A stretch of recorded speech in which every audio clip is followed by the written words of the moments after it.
Good morning sa ating lahat mga kaibigan.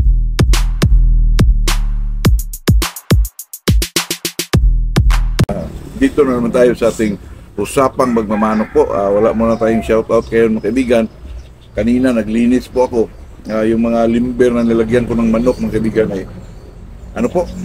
nilagyan ko ng mga buhangin mga kaibigan. Kasi yung buhangin po, pag nakaipot sila dun, mapulupot yung ipot sa buhangin mga kaibigan, kaya hindi po sila prone sa yung mga bakterya mga kaibigan. Kaya maganda ang daloy nila mga kaibigan. Talagang hintay na lang tayong medyo tumutubo sila ng mga kaunti lang para bigyan natin ng concentrate mga kaibigan. Itong topic natin ngayon mga kaibigan na itong para gumanda ang katawan ng inyong manok, 3 to 4 months old pataas. Ganito ang gawin natin sa kanila mga kaibigan. Kasi ito namang tinatawag nilang shifting po. Yung pagpalit ng, pagbigay mo ng kung ano man yung binigay mong pagkain, magpalit ka ng pagkain. Paano gawin po? Hindi ho yun mga kaibigan na pag-developer ka agad, bigyan mo ng pellets, gano'n. Unti-unti yun mga kaibigan. Ganito po. Umpisa tayo sa 2 months old mga kaibigan. Kasi ang 2 months naman, doon siya galing sa booster tsaka stag developer. Pwede naman yung iba pagdating nila ng mga 1 month and a half or 1 month and 3/4 ba. Ibig sabihin mga kaibigan, yung 1 month, yung 25 days ka na mga kaibigan or 25 days maghinto na yung iba or 20 days hinto na sila ng, kasi iba-iba itong mga kaibigan iba-iba tayo ng paniniwala. Pero itong sa akin mga kaibigan, ganito po ang ginagawa ko. Pagdating ng 2 months mga kaibigan, 2 months and a half po, diba ang binigay mong pagkain ay yung stag developer. Alam naman natin yun.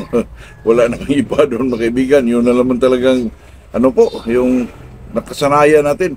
Ganito yun mga kaibigan. Ang developer po sa 2 and a half months, ganito yun mga kaibigan. May stag ito. Huwag mo siya punuin mga kaibigan. Ganyan lang po. Tapos lagyan mo siya ng pellets.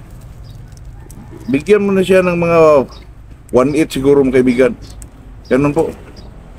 Ganyan lang mga kaibigan. Pangpasanay lang siya mga kaibigan. Pangpasanay lang po. Tapos mga kaibigan, pagdating niya ng mag 3 months siya, ganun ang bigay mo na developer full. Tapos toppings ka lang ng pellets. Di siyempre mga kaibigan, makasanayan na niyang makain yung pellets. So umpisa parang itira niya yun. Pero sa medyo mabitin siya, talagang kainin niya yung pellets mga kaibigan hanggang masanay siya po. Pagdating ng 3 months mga kaibigan, baliktarin nyo naman mga kaibigan. Ang full po ay pellets na naman po. Ganyan po, pellets na naman. Hindi full, parang 3/4 lang mga kaibigan or 7/8. Tapos mga kaibigan, maglagay ka ng mga kaibigan, mga 1/8 lang na stag developer. Yun. Para hindi mawala kagad yung stag developer. Nandun pa rin. Kaya, yun mga kaibigan, 3 months, full, mas marami ang pellets, tapos toppings lang yung developer para hindi mawala yung lasa ng developer sa kanyang wala naman tong taste buds, pero sa baho niya, sa smell niya, sa ilong po, parang ganun, para hindi mawala yung baho na yun kaibigan. Talagang bigyan natin ng konti po. Pagdating na naman ng 3 and a half months mga kaibigan, diba? Full pellets yun, tapos may toppings na developer. Pero pagdating na naman yan ng 3 and a half months, ganito na naman po mga kaibigan. Parang bigyan mo siya ng espasyo sa dulo po para ito ang lagyan mo ng kaibigan, yung tinatawag nilang concentrate mga kaibigan. Yan, pang toppings lang po, ganun lang. Ito ginagawa ko mga kaibigan, ganyan. Pang toppings lang po. Yun. Pagdating ng 3 and a half mga kaibigan, up to 4 months na yun mga kaibigan, na medyo full na yung hindi naman full. Kahit pagpalagay nila natin 3/4, 1/4 yung yung concentrate, pagpasanay. Pag nakita niyo mga kaibigan na naubusin niya lahat na, yun na yun mga kaibigan. Pagdating niya ng 4 months, doon na tayo papasok sa mga kaibigan. Alam naman natin yun na ang maintenance talaga yung Inirton at saka Inirmax, pero mas maganda siguro kasi medyo ano sila, ang pellets ng Inirmax ay medyo maliit-liit po. So, pwede ng Inirton po, kaya sa akin po, Inirton 4 months hanggang mag 5 na po, pwede na yun. Tapos pagdating ng 5 mga kaibigan, ay talagang bumulto na yung isang manok mga kaibigan, totoo yan. So depende kasi yun sa estilo sa pag-alaga mo mga kaibigan, totoo yan.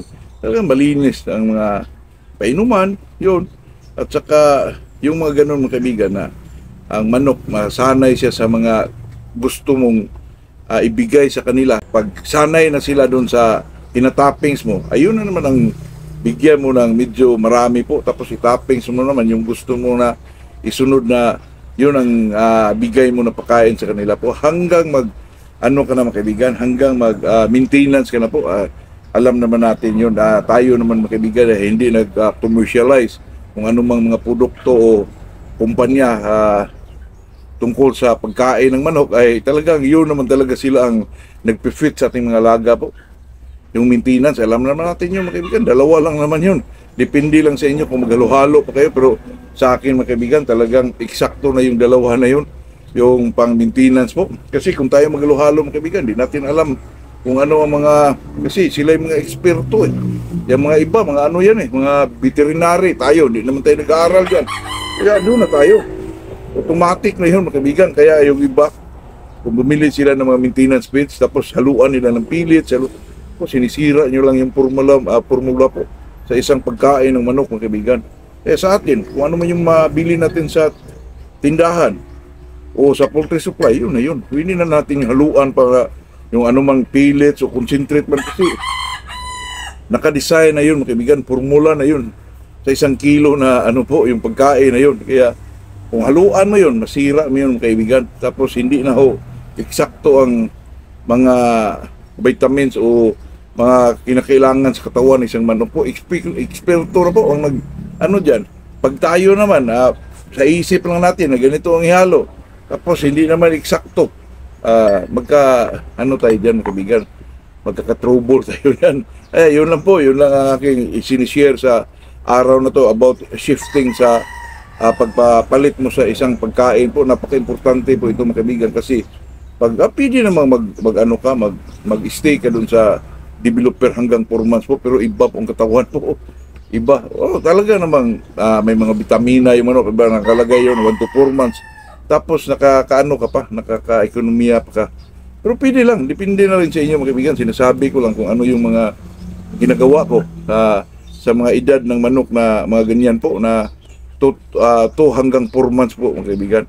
Napaka-importante po yun, kasi pagdating sa yung 4 months na yun, doon ka magbigay na talagang hindi naman bulto, yung eksaktong buka lang ng katawan, kasi pangit naman yung napakabulto mga kaibigan. Mawala na yung pitso na isang manok, baka mawala na rin ng palo, yung eksakto lang talaga. Kaya may sukat tayong ganito, sukatin natin, depende na lang yung ilang grams ang ibigay nyo, pero yun talaga mga kaibigan, pampasanay lang yung itoppings nyo para hindi maano yung manok. Ang manok, sabi nila, walang taste buds. Sa pangamoy mga kaibigan, talagang nandyan pa po yung gusto nila, yung nakasanayan nila, kaya hindi mo tanggalin yun. Yun lang po, yun lang ang ating mai-share sa araw na to. Magandang umaga sa ating lahat po.